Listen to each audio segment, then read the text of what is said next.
গল্পের শুরুতে একটি মহাসাগর দেখা যায়, যেখানে বরফের স্তরের মাঝে একটি বিশাল বাণিজ্যিক জাহাজ আটকে থাকে। জাহাজের লোকজন জাহাজটিকে বরফের ভেতর থেকে বের করার পুরো চেষ্টা করে, কিন্তু তাদের চেষ্টা ব্যর্থ হয়। জাহাজের ক্যাপ্টেন চায় যত দ্রুত সম্ভব সে তার লোকজনকে নিয়ে সেই এলাকা থেকে বেরিয়ে যাক, কারণ ঠান্ডা শুধু বেড়েই যাচ্ছিল এবং তাপমাত্রা মাইনাসে নেমে যাচ্ছিল। কিন্তু সমস্যা শুধু এটুকুই ছিল যে জাহাজটি বরফ থেকে বের হওয়ার কোনো নামই নিচ্ছিল না, কারণ সেটি বরফের সঙ্গে জমে গিয়েছিল। এরপর রাত হয়ে যায়। ঠিক তখনই ক্যাপ্টেন দূর থেকে আগুন জ্বলার আলো দেখতে পায়। সেই আলো দেখে ক্যাপ্টেন কয়েকজন লোককে নিয়ে সেই জায়গায় যায়। ক্যাপ্টেন দেখে সেখানে একজন আহত মানুষ অচেতন অবস্থায় পড়ে আছে। সেই মানুষের নাম ছিল ভিক্টর। ভিক্টরের একটি পা ছিল না, তাই সে একটি নকল পা লাগানো ছিল। ভিক্টর এদের দেখে বলে, প্লিজ আমাকে হয় তোমাদের সঙ্গে নিয়ে চলো, না হয় আমাকে মেরে ফেলো, আমি খুব বড় বিপদে আছি। এরপর জাহাজের ক্যাপ্টেন ভিক্টরকে নিয়ে জাহাজে ফিরে আসে।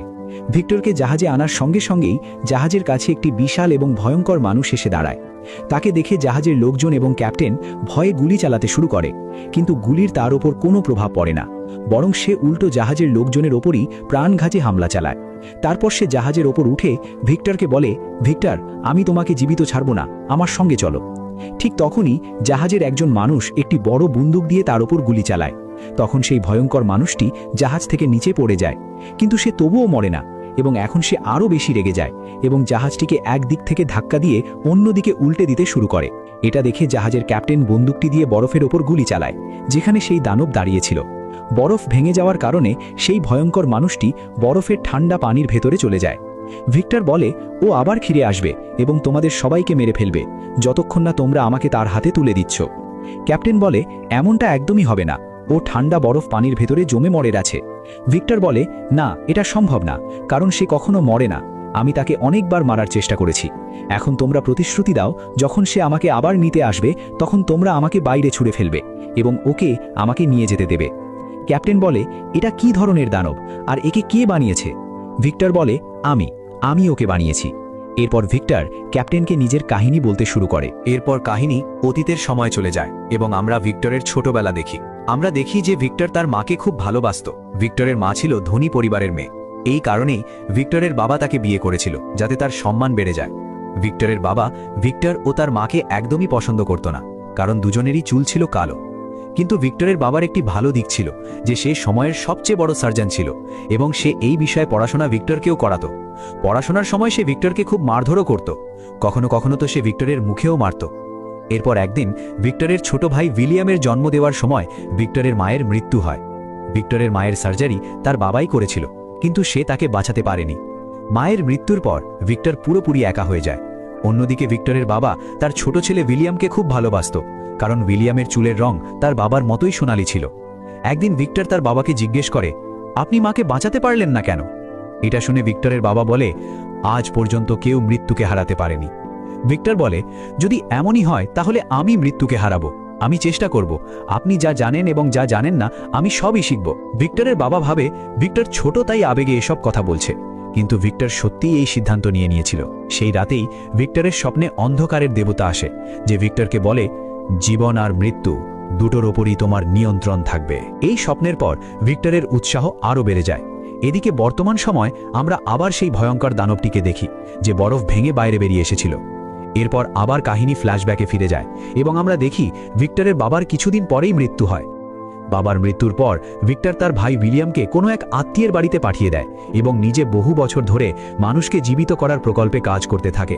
অনেক বছর পর আমরা ভিক্টরকে কোর্ট রুমে দাঁড়িয়ে থাকতে দেখি। সেখানে সে তার সঙ্গে এক মৃত মানুষের দেহ নিয়ে এসেছিল। সেই মৃতদেহে সে ব্যাটারির তার লাগিয়ে বিদ্যুৎ ছেলে দেয় এবং মুহূর্তের মধ্যেই সেই মৃতদেহে প্রাণ ফিরে আসে। এটা দেখে সবাই অবাক হয়ে যায় যে এটা কিভাবে সম্ভব। কোর্টরুমে বসা বিচারক ভিক্টরের ওপর চিৎকার করে বলে, এসব বন্ধ করো। ভিক্টর বলে, এটাই আমাদের ভবিষ্যৎ, এর ওপর গবেষণা হওয়া উচিত। কিন্তু বিচারক বলে, এটা পাপ, জীবন আর মৃত্যু ঈশ্বরের হাতে। এই কথা শুনে ভিক্টর খুব রেগে যায়, কারণ আদালত তার গবেষণাকে নাকচ করে দিয়েছিল। কিন্তু সেই কোর্টরুমে হ্যান্ডরচ নামের একজন লোক ছিল, যে ভিক্টরের এই গবেষণায় আগ্রহ দেখায়। পরদিন হ্যান্ডরচ ভিক্টরের বাড়িতে দেখা করতে আসে এবং বলে, তোমার ভাই উইলিয়াম আমার ভাতিজি এলিজাবেথকে বিয়ে করতে যাচ্ছে, আর ব্যক্তিগতভাবে তোমার গবেষণা আমার খুব ভালো লেগেছে, তাই আমি তোমার সঙ্গে কাজ করতে চাই। আমি চাই তুমি আমার জন্য কাজ করো, এর জন্য আমি তোমাকে যত খুশি তত টাকা দেব। ভিক্টরও এমন একটি প্রস্তাব খুঁজছিল, তাই সে হ্যান্ডরচের সঙ্গে কাজ করতে রাজি হয়ে যায় এবং পরদিন তার বাড়িতে যায়। কথায় কথায় ভিক্টর জানতে পারে যে হ্যান্ডরচ আগে সেনাবাহিনীতে একজন সার্জন ছিল। এখন এই রিসার্চের সমস্যা ছিল যে ভিক্টর যে মৃতদেহে প্রাণ ফেরানোর আবিষ্কার করেছিল সেটা অল্প সময়ের জন্যই থাকত, কারণ ভিক্টরের কাছে পর্যাপ্ত টাকা ছিল না এই রিসার্চকে আরও এগিয়ে নেওয়ার জন্য।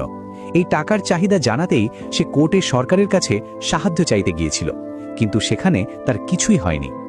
এখানে হ্যান্ডরচ ভিক্টরকে বলে, তোমার যত টাকা দরকার আমি সব দেব, আর পৃথিবীর যে কোনো কোণ থেকে তোমার যে সব জিনিস দরকার সেগুলোও আমি এনে দেব, শুধু তুমি এই রিসার্চটা সফল করো।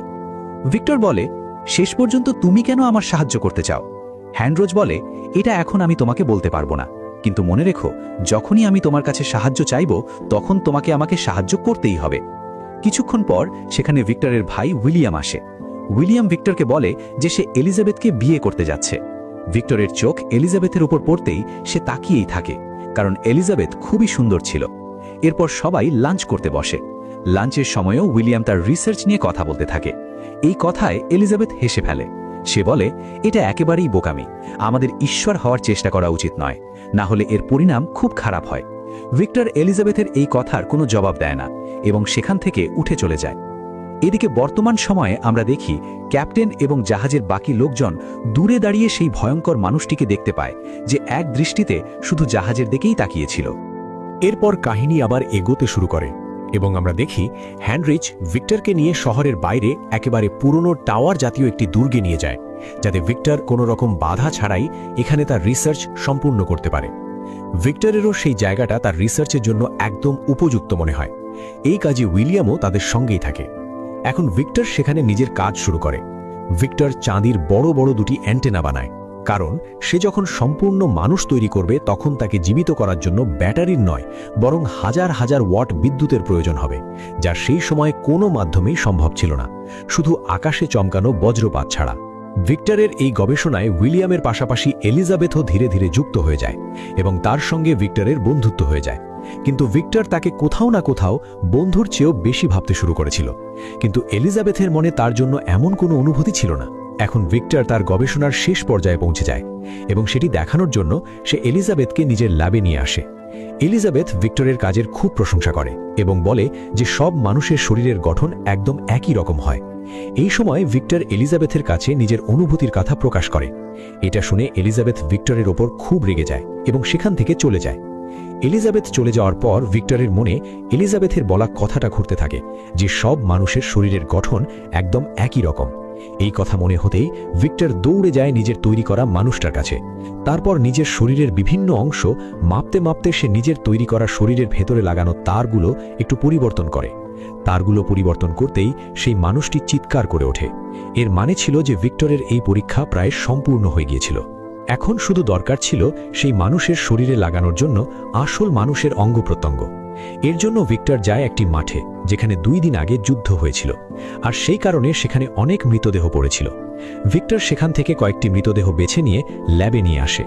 এরপর সেই মৃতদেহগুলো থেকে ভালো ভালো অঙ্গ বের করে নিজের তৈরি করা মানুষের শরীরে লাগাতে শুরু করে, ঠিক যেভাবে একজন মানুষের শরীর হয়। ভিক্টর কারোর হাত লাগায়, কারোর চোখ লাগায়। এই কারণে সেই মানুষের শরীর অনেক লম্বা আর চওড়া হয়ে যায়। ভিক্টর মানুষের শরীর তৈরির কাজ সম্পূর্ণ করে ফেলে। এখন শুধু অপেক্ষা ছিল বজ্রবিদ্যুতের, যাতে সেই মানুষের হৃদয়কে জীবিত করা যায়। কিন্তু ভিক্টরের ভাগ্য ভালো ছিল, কারণ সেই রাতেই হঠাৎ বজ্রপাত শুরু হয়ে যায়।